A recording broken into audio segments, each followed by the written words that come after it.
Hello viewers, Mahanadi நியூப்ரமோ காவேரிக்கு அவங்களுடைய ஆஃபீஸ்லேயே வந்து ஒரு வேலை வாய்ப்பை ஏற்படுத்தி கொடுக்குறாங்க. ஆனால் காவேரி வந்து எனக்கு வேண்டான்ற மாதிரி சொல்லிடுவாங்க.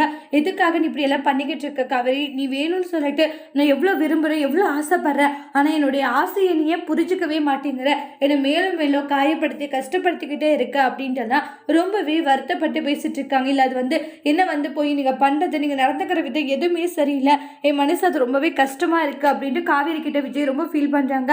இந்த நீ எனக்காக ஒன்றும் வர வேண்டாம், உன்னோட குடும்பத்துக்காக நீ வேலைக்கு வா, நீ வாங்குற சம்பளம், அதாவது நீ வேற வேலைக்கு போனாலும் என்ன சம்பளம் வாங்குறோம் அதே இங்கேயே கிடைக்கும், நீ அங்கே சேர்ந்து இங்கே செய் ப்ளீஸ் அப்படின்ட்டு ரொம்ப ரெக்வஸ்ட் பண்ணுறாங்க.